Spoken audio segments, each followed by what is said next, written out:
Hello guys, welcome back to my channel দেশি blogger Suman. আমি সুমন চলে এসেছি তোমাদের সঙ্গে একটা নতুন ব্লগ নিয়ে। এখন বাজে বিকাল 4টে আর এখন আমি বাড়ি থেকে বেরিয়ে পড়েছি। এখন আমরা যাচ্ছি গোপালনগরের দিকে। রাস্তা দিয়ে যেতে যেতে দেখি আমার একটা সাবস্ক্রাইবার বাইক নিয়ে যাচ্ছে। তো আমি হঠাৎ করে তার সামনে আসার পরে সে কেমন ভাবে চমকে গেল। তো গাইস, আমরা যাব গোপালনগর স্টেশনে আর সেখানে গিয়ে ট্রেন ধরতে হবে, তাই আমরা তাড়াহুড়ো করে সেখান থেকে বেরিয়ে গেলাম। পাল্লা থেকে শর্টকাট রাস্তা ধরে তারপর খুবই তাড়াতাড়ি আমরা পৌঁছে গেলাম গোপালনগর স্টেশনে।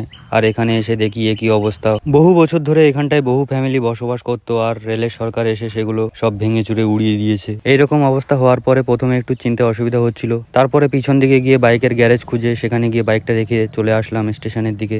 স্টেশনে আসার পরে প্রথমে চলে আসলাম টিকিট কাউন্টারে আর এখানে এসে দুটো টিকিট কেটে নিলাম। আর একটা মেইন কাজ ছিল, সেটা হলো আমার চুলটাকে বেঁধে নেওয়া, কারণ চুলের জন্য খুবই অসুবিধা হচ্ছিল। তো গাইস, তারপরে আমরা স্টেশনে এসে অপেক্ষা করছিলাম ট্রেনের জন্য। আর তোমরা দেখতেই পাচ্ছ এই স্টেশনটা হলো সিঙ্গেল লাইনের। তারপরে গাইস, দেখতে না দেখতে চলে এলো আমাদের ট্রেন আর আমরা উঠে গেলাম ঝম করে ট্রেনের মধ্যে। তো গাইস, আমরা গোপালনগর স্টেশন থেকে ট্রেনে উঠে পড়েছি। এখন যাচ্ছি রানাঘাটের উদ্দেশ্যে। গোপালনগর থেকে রানাঘাট বেশি দূরেও না, এর মাঝে মাত্র 4 থেকে 5টা স্টেশন পড়ে। সেই জন্যই আর বসার চিন্তা ভাবনা নিয়ে দাঁড়িয়ে রয়েছি। কোন ফাঁকা এসে ট্রেনটা দাঁড়িয়ে রয়েছে প্রথমে বুঝতে পারছিলাম না, তারপরে দেখি পাশে স্টেশন রয়েছে, প্রথমে তো বুঝতেই পারছিলাম না। আর কিছুক্ষণ জার্নি করার পরে আমাদের সামনে চলে আসে এই জায়গাটা। এটা হলো রানাঘাটের ট্রেনের গ্যারেজ। এইখানে ট্রেন সারাই করা হয় আর এখানটায় ট্রেনকে ঘষে মেজে পরিষ্কার করা হয়। জায়গাটাকে দেখে মনে হচ্ছিল বিজিএমআই এর ওয়ার্ল্ডে চলে এসেছি। তারপরে গাইস, দেখতে দেখতে আমাদের ট্রেনটা ঢুকে গেল রানাঘাট স্টেশনের দিকে। রানাঘাট স্টেশনে নামতেই গাইস দেখি প্রচন্ড ভিড় এখানটায়। কোনো মতে ভিড়ের মধ্যে থেকে জায়গা বার করেই চলে গেলাম আন্ডারগ্রাউন্ডের রাস্তায়। এই আন্ডারগ্রাউন্ডের রাস্তা দিয়ে বেরোনোর সময়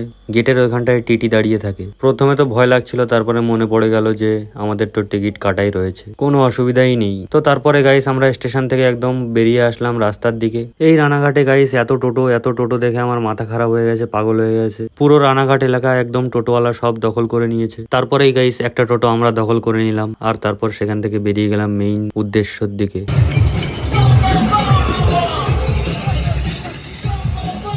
তো গাইস, এই দেখো এদের একটা টিম যাচ্ছে তারকেশ্বর। কালকে হলো সোমবার আর কালকে শিবের মাথায় জল ঢালা, তাই আজকেই বেরিয়ে পড়েছে তারকেশ্বর যাওয়ার উদ্দেশ্যে। তো গাইস, এরা তো না হয় বেঁচে যাবে, কিন্তু আমার কি হবে? আমার তো খুবই ভয় লাগছে। আমি এখন চলে এসেছি রানাঘাটের সেই হসপিটালের সামনে।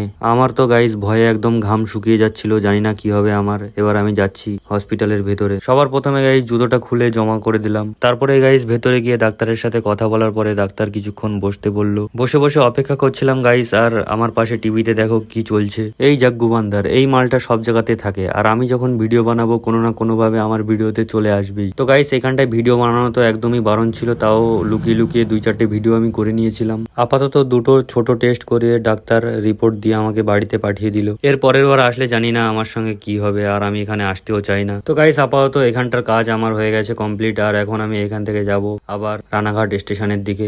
স্টেশনে যাওয়ার একটা ফাঁকা টোটো দেখে আমি সেটাতে উঠে পড়েছি। তারপর লোক ফুল হয়ে গেলে এই টোটোটা ছেড়ে দেয় কোন অলিগলির মধ্যে দিয়ে, তারপর আমাদেরকে নিয়ে চলে আসে রানাঘাট স্টেশনের সামনে। হেঁটে রাস্তাটা পার করলেই একদম স্টেশন। তো গাইস, এখন থেকে 2-3 মিনিটের মধ্যেই আমাদের একটা ট্রেন আছে, কিন্তু কত নাম্বার প্ল্যাটফর্মে যে ট্রেনটা দেবে সেটা তো আমরা এখনো জানি না। তো গাইস, আমরা ওভারব্রিজ দিয়ে হেঁটে এমন জায়গায় যাওয়ার চেষ্টা করছিলাম যেখান থেকে যে কোনো জায়গায় যে কোনো প্ল্যাটফর্মে ট্রেন আসুক না কেন আরামসে পৌঁছে যেতে পারি। কিন্তু আমরা পৌঁছাতে পৌঁছাতে ট্রেনটা অলরেডি ছেড়ে দিয়েছিল আর একটা লোক ওই যে পিছন পিছন দৌড়ে যাচ্ছে। আমরা তো প্রথমে ভেবেছিলাম ট্রেনটা ধরতে পারবে না, কিন্তু হঠাৎ করে ট্রেনটা স্লো হয়ে যায় আর ওই লোকটা ট্রেনটা ধরে ফেলে। এটা দেখার পর আমরাও দুমদাম একদম দৌড়াতে শুরু করি আর দৌড়ে চলে আসি। ট্রেনের লোকো পাইলট আমাদের দেখে চিল্লিয়ে বলে ম্যাও গোপ গোপ গোপ। এটা শোনার পরে আমরা দৌড়ানো বন্ধ করে দিই। তো গাইস, দৌড়ে আমাদের হয়ে গেছে ভীষণ কষ্ট। এখন আমরা বসে বসে একটু রেস্ট করব। আর এখন থেকে 1 ঘন্টা পরে আর একটা ট্রেন রয়েছে। তো এই সময়টা আমাদের আর কিছুই করার নেই, বসে বসে অপেক্ষা করা ছাড়া। তো গাইস, ফাইনালি 1 ঘন্টা অপেক্ষা করে নিয়েছি। এখন আমাদের ট্রেন ওই যে চলে এসেছে। ট্রেন এসে দাঁড়ানোর পরেই আমরা উঠে গেলাম ট্রেনে। তো গাইস, ট্রেনে ওঠার পরেও আমাদের অনেক সময় অপেক্ষা করতে হয়েছিল, কারণ সাথে সাথে তো ট্রেন ছেড়ে দেবে না। ট্রেন থেকে নিয়ে নিয়েছিলাম গরম গরম দিলখুশ। তারপর ট্রেনও ছেড়ে দিয়েছিল আর এক একটা করে স্টেশন আমরা পার করতে থাকি। তারপরে আমাদের ট্রেন আবার মাঝের গ্রামে এসে অনেকক্ষণ দাঁড়িয়ে থাকে। আর একটা ট্রেন এইখান দিয়ে পাস হবে, তার জন্যই আমাদেরকে এতক্ষণ দাঁড় করিয়ে রেখেছে। আর এইদিকে এই পাগল লোকটা হাত দিয়ে ট্রেনকে দাঁড়ানোর সিগন্যাল দিচ্ছে। আর এটা কোনো ট্রেন ছিল না, এটা ছিল একটা ইঞ্জিন। আর ওই লোকটাও ট্রেনেরই একটা কর্মচারী ছিল। তারপরে গাইস, দেখতে দেখতে আমাদের ট্রেন চলে আসে গোপালনগর স্টেশনে। তো গাইস, এখন ট্রেন থেকে নেমে পড়েছি আর এখন আমাদের যেতে হবে বাইকের গ্যারেজে। স্টেশন থেকে যতক্ষণ এই ট্রেনটা বেরিয়ে না যায় ততক্ষণ আমি ওইদিকে যেতেও পারবো না। তো গাইস, ট্রেনটা যাওয়ার পরে তারপরে আমি হেঁটে হেঁটে পৌঁছে যাই বাইকের গ্যারেজে। এইখান থেকে এখন চলে যাব সোজা বাড়িতে। তো গাইস আজকের ভিডিওটা এ পর্যন্ত। কার কার ভিডিওটা ভালো লাগলো লাইক করো, কমেন্ট করো, শেয়ার করো এবং সাবস্ক্রাইব করে দাও। দেখা হবে পরবর্তী ভিডিওতে। তো গাইস টাটা।